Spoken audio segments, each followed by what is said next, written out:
Hello, everybody, and welcome to Draft Meta Update, the weekly show where I keep you posted on all of the changes to the Midnight Hunt meta. In this first episode, after the first full week of Midnight Hunt competition on MTG Arena, I've got tons of information to help you crush your next draft. But before I get to it, I want to remind you to hit that thumbs up button if you do enjoy this video and want to see future episodes. Comment below letting me know what your favorite part was, any feedback you have, and if you want to see more episodes in the future, and also subscribe for more Midnight Hunt draft content. Without further ado, let's dive on into what I will be covering in this video.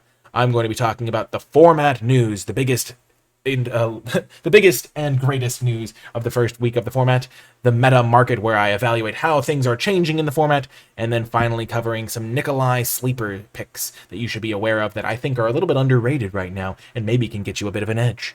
Moving on to the format news though, blue-black zombies have arrived. It's breaking news. The blue-black zombie horde has arrived, and you can learn all about it in episode 615 of Limited Resources if you want a massive over an hour-long podcast where they pretty much exclusively talk about how to draft this deck. That is the place for you. But the gist is, get a lot of Decayed tokens, put them in your deck, use Synergy, zombies, win the game. It's a pretty fantastic deck in this format, and it is certainly something to be aware of in the meta. Diregraph Horde being compared to Grave Titan is actually not that far off. The card is bonkers, and definitely one that you should be taking more highly. So, play blue-black, find success. It's a great deck. It's very deep.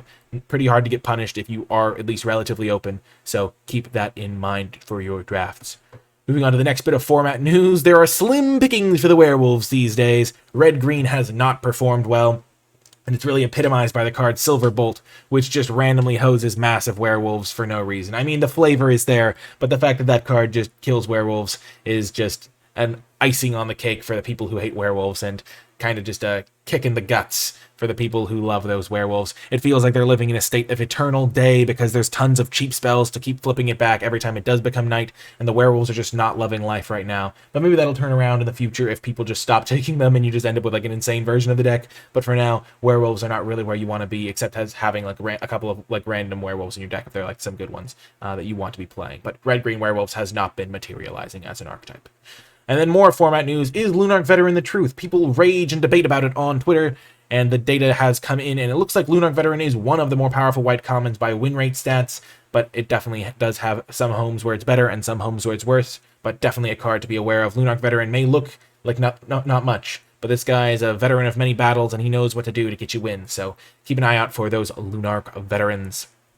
Moving on to the meta market, it looks like white is staying in place this week. Blue is on a massive rise, especially if you consider where it was in Adventures in the Forgotten Realms. Just meteoric rise to the top of the fame ladder. Black is up as well, and red is a little bit down, as its cards just don't line up well with the format, and its werewolves aren't really performing. So red is the worst color currently, and then green is also pretty much unchanged in the middle of the pack. It does have some colors where it synergizes better, some where it synergizes worse, but overall just a solid color as well. But blue and black are definitely good spots to be, and they're currently fighting it out for which color is going to be the top of the meta. I myself accidentally drafted blue 8 times in a row.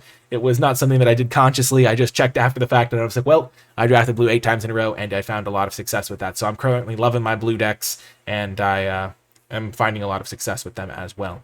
Moving on to the archetypes, assuming they all started in the same place, they would all be relatively even. This would be perfect balance, but Midnight Hunt is anything but perfectly balanced because, boom, we have a large amount of change. Now, a lot of the art. This being said, these are just like some rankings, but obviously you can't choose which deck you end up in a particular draft. Don't really steer clear of decks too much. If you get forced into a deck, you can still end up with good versions, but there are definitely some decks that are better than others. Moving up to the top of the standings is blue-black, white-blue, and green-blue. I myself have a 21-4 record with green-blue, trophying 3 times with the archetype, and have found a lot of success with that one. So that's my personal favorite, but blue-black has been having a lot of success for a lot of players, and blue-white is a little bit less commonly coming together, but it's also quite powerful.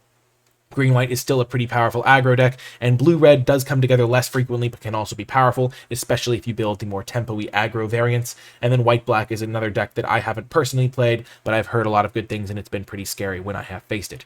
On the other end of the spectrum, red-white aggro has fallen a little bit, though there can be some truly devastating versions of it if they have the right curve out. Green-black falling a little bit, not that much, but just has a little bit of a weaker card quality than some of the other decks.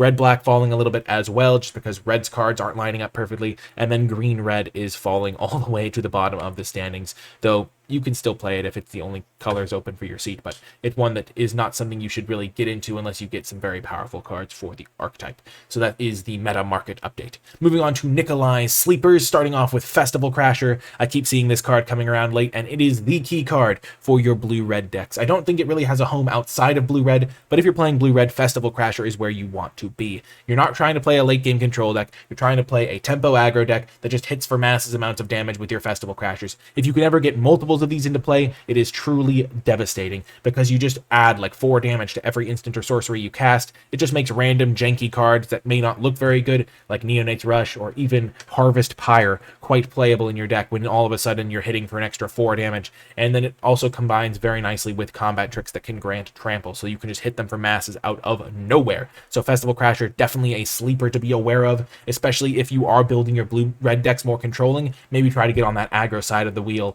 and aggro side of the spectrum and get those attackers in. Festival Crasher can hit like a house for only 2 mana. Another sleeper pick is Might of the Old Ways. I drafted a deck that had 6 copies of this card, and I was not disappointed. It absolutely can perform if you play around it and you build your deck accordingly. It is not a card that you can just run into open mana, but even if it does get blown out sometimes, the times where it does get you a 2-for-1 and wins you a combat, enables Coven, are fantastic, and it does even pair nicely with other Coven cards because you can even cast it to enable those.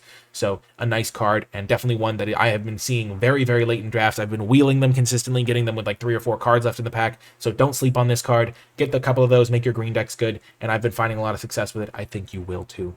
Anyway, that is going to do it for this inaugural episode of Draft Meta Update for Midnight Hunt Week 1. If you want to see an episode for Week 2 of Midnight Hunt, let me know in the comment section down below, and remember to hit that like button and subscribe for more Midnight Hunt draft content. If you want to let me know you made it all the way to the end of the video, leave hashtag ready for battle, because after this video you'll be ready to battle it out in your own Midnight Hunt draft, whether you want to take the side of the noble Lunarch veteran fighting against the zombie hordes, or if you want to join the zombie army and try and consume Innistrad in whatever zombies try to consume and make everything else a zombie. Basically, if you want to battle and you're ready to battle after watching this video, let me know in the comments section down below. That is going to do it for this first episode of this brand new series. I really do hope you enjoyed it, and I will talk to you next time.